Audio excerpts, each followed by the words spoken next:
Well, Alex Spellman joins us here for the BullShooter Invitational 2024. We're having a little chat here, and we appreciate you setting aside some time. But first off, my friend, how you doing?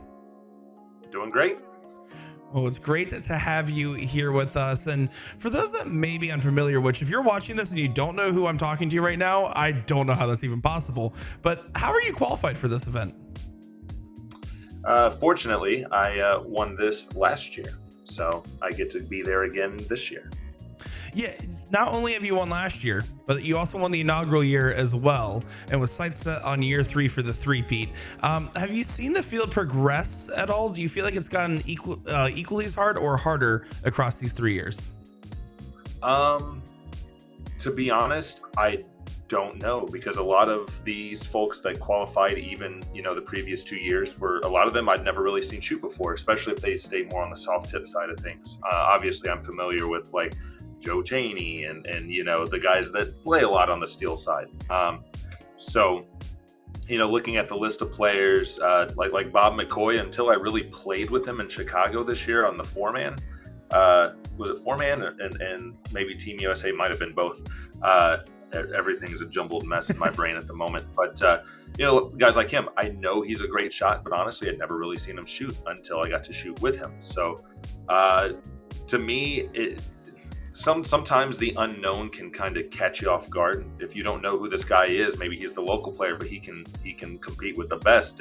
You go into it thinking like, okay, just play solid and you're fine. The next thing you know, this guy's just kicking your ass, and it kind of catches you off guard, and next thing you know, you're losing. So I'm going to try not to go into make any assumptions. I'm just going to assume everybody's out for blood, especially as the 2-time champ. So it's probably going to. I don't know that I have a great answer to that. Sorry. No, you were fine. But while we're talking about the field itself, besides you, who would you pick as a favorite? There's the obvious. There's Maloney and there's Gates, but they've been there the last 2 years and they've been unfortunate enough to not qualify, which shows just how difficult this event is. It's random draw. So if those guys draw each other in the first round, that's going to suck. I would probably put it on Maloney just because, he beat me at chairman of the board. And, you got to play well to do that. And, not only that, but I think he's starting to get that monkey off his back of, playing live versus playing online, with a backup to, if not Maloney, and my backup pick would probably be Porterfield. And the only reason I say that is, I saw how well he did at some of the other events. And I played with him, got to play with him at BullShooter in Chicago this year. But other than that, he's someone that I hear things about, but I haven't really seen a lot from. So that seems like, a good pick in my mind. Yeah, certainly the case. Really, there's not too many bad, if any, bad choices looking at the list of players here. And now all these players, of course, want to win, but of course the top 4 gets to play on ESPN, and that's also a prize of its own. What was that experience like for you, as you're one of the very few that have done it? So first year, I had no clue what to expect going into it. I don't know. The first day was the more stressful day because the prize was getting to ESPN. I wasn't even worried about the winning part after that.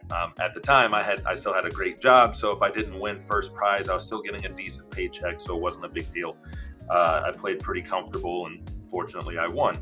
Last year, there was a little bit more pressure heading into it because there's pressure to repeat. You start not questioning yourself, but you want to kind of prove that last year wasn't a fluke. You want to do it again, and fortunately, last year, having been in that spot the year before, made it that much easier. I played pretty comfortable. The one person I didn't want to play in the first round was JT, just because I felt like of the players that qualified, he was my potentially toughest matchup, and I struggled a little bit in that match because I think I was trying a little bit too hard. But once I settled in, it worked out. But I have to admit, to me, it didn't feel that much different than playing on like your guys' streams or playing on something else, because you've got a little bit of a crowd there. It wasn't like being at the World Championships or anything. And yes, you're on ESPN, but I just kept telling myself, for all I know, no one's even watching this. Like, it's that same anxiety that people have their first times playing on even just like DPFL stream matches, or like I said, what you guys put on. It's they go there and they try way too hard for no reason. Not saying that because no one's watching or anything like that, but it's once you kind of tell yourself, like convince yourself, like, no one's watching me shoot this 1.5, and no one's watching me shoot a 30 average on stream. It's fine. Of course they are, but it's just kind of a mind game you play with yourself. But I don't know. I'm also the weirdo. Like I said, I treat every match and a game the same. So for me, I'm also thinking if it's stressing my opponents out being on TV, that's that much less it's stressing me out, because I know where they're at and what they're thinking. Well, you brought up an interesting point, and now you have me thinking a little bit, because, well, to be honest, you winning that ESPN Invitational year one really was kind of the precipice of what ended up leading to a complete different direction in your dart career. You talked about having a full-time job beforehand and everything, and now focusing on darts. If you were to play the Alex Spellman that won year one versus the Alex Spellman today, what would that result look like? I think I'm a much better player now, but I don't know. I actually played better. Statistically, I played better that first year than I did last year. And last year, I felt like I was a better player than the year before. Sometimes having the right kind of stress and no expectations and not really knowing what's coming can help you a little bit. Sometimes it can drag you down. Sometimes it can boost you up. Second year, I was a little more comfortable. I've already been there. The pressure's on them. I'm the guy to beat. And I kind of used that, and I didn't play quite as well. Well, I still think I'm a better player now. I think I've played, other than like some very small soft tip stuff, if you count chairman of the board, if you count the 2 ESPNs, and then you count the Booyah Cup, those are pretty much the only 4 invitationals I've been to, and I've made the finals in every single one. So I just seem to play well in these events, as indicated by the 2 checks back. The only good thing about not adding a third is I don't have any more room on that wall. So you have to find a new spot. Excuses now. Yeah. but yeah, I mean, it is hard to say, is because I do feel like I'm a better player now, but there is last year, like I said, I might have been the guy to beat and people were coming at me, but now people have had that year or two to kind of get used to me, and they know what to expect from me, and they can play a little more comfortably. And what I mean by that is, like, if you look at all these like top picks in like the NFL, they come out like at quarterbacks and they just blow it up that first year, and the NBA, they blow it up. But then once they have some good game footage on you, or they get used to your playing and whatever, then you kind of, you take a little bit of a dip before you either, shoot off, or you do the RG3 and kind of get out of the league in a couple years. I'm hopefully that's not me.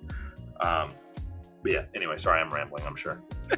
No, it's okay. It's always fascinating to hear the insights from yourself, especially someone as experienced now in the field and as accomplished as you are. Let's say you accomplish this and you do the 3-peat, right? What would you use that prize money for this time? It's paying bills and funding trips. I had to just today had to make a big payment on the credit card. I mean, unfortunately I'm debt free, so that's why I'm allowed to do the dart thing. It's I spend some money. Hopefully I'm making enough to pay the bills. Unfortunately, for the last year, which I only expected this dart venture to last a couple months before my money started drying up and I'd have to get a real job again. I'm not necessarily making money, but I'm not losing money either. I'm making what I spend, so it could be far worse than that. But yeah, this will definitely help boost me back up, add a little bit of cushion, and potentially add some length to this venture that I'm on. And yeah, so last year, I know it wasn't the exciting, like, what are you going to spend it on? I should have been like, I'm going to Disney, I'm doing all this stuff. And I make fun of myself because I was like, it's going into savings, because I left my job and this is my job now, and I got to pay some, but that's the real answer. Hey, there's nothing wrong with a little bit of realism. Yeah, it's a lot of money, but I need a lot of money to afford to. People think, that I've talked to a lot of people, and they think it must be so fun traveling, and it's like, I mean, it is. Don't get me wrong, but there is a level of stress when I have to drop $800 to $1,000 every time I go to a tournament, and if I don't make at least that much back, I'm losing money. and whatever I make past that, then yeah, that's paying my electric bill, my internet bill, whatever, on top of the next entry and the next travel and whatever that I might have to go on. So. And is there anything you want to say to your friends, fans, family, or anybody else watching along? Yeah, obviously, I genuinely, literally could not be doing this without them. The people that sign up for my coaching help pay my bills. The people that sign up for the events that I'm playing in, they're helping boost the money and the payouts so that I can plan it. The ESPN thing is, hopefully this doesn't sound kind of lame, but it's almost more fun to play on TV for the people supporting you than for myself. Like if I go, for me, I feel like if I fail in this opportunity, I'm going to have more. So for me, it's not a big deal if I fail.